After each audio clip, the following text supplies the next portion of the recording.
This week, we're making plans for a new Death Star. So, the Death Star plans. These were made in Blender. They have an animation on them, so they fly around and then eventually add 2 arrows, which are actually cones that turn on and off. These are separate movie files. This was the movie file that has 1 frame frozen at the beginning, then it moves. And what I did was I just took a freeze frame in Final Cut for this section of it. The hologram is the same hologram that we used for Admiral Mom. It just is one continuous loop that goes over and over again. And that's it for the compositing in Final Cut. Let's jump to Blender. Here we are in Blender with our Death Star and our 2 glowing arrows.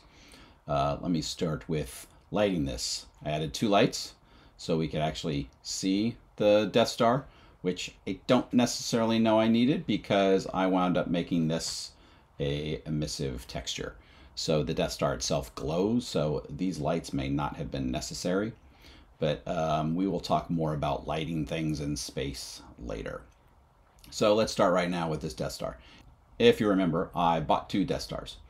So the first thing I want to discuss is the fact that I don't think I used that Death Star. No, I don't have it labeled here this way. In another file, I have something called Death Star I Made. So I believe this is a remnants of the Death Star I made. In order to create the Death Star, apparently those 2 Death Stars that I purchased did not work out, or I only used portions of them. But being that it's been years since I've looked at this, we'll find out together in a future episode as I open up more files and figure out what the heck I did. As you can see, the discs are separate from the Death Star, so I think I wound up putting an empty and controlling them all with this empty right here.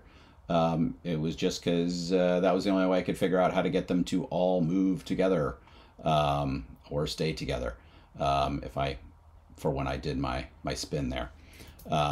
The arrows themselves are actually cones.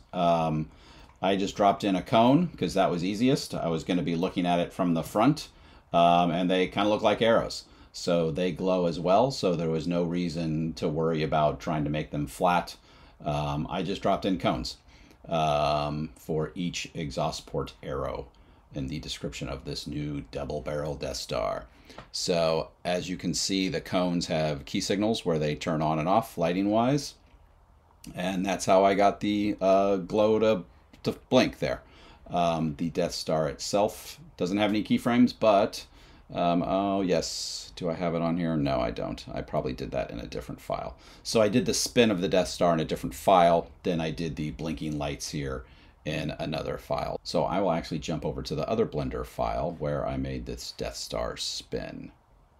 So here we are with the Death Star, and I'm going to click on the empty. There are my 2 keyframes.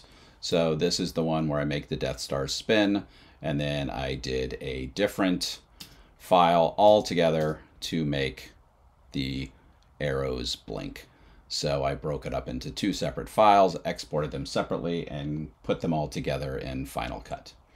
The Death Star itself, I should say, this whole wireframe, there are plenty of tutorials on how to make something wireframe. The easiest thing to do is look up Blender tutorial wireframe trash can or wireframe basket, and you will find something that will explain how to make a sphere into a wireframe. And again, all I did for the texture was basically an emissive, and there it is. So there we have it. There is our emissive texture for our Death Star plan and our arrows. Next week, the red and blue X-Wings fly off, leaving the student pilot behind. I'll see you then.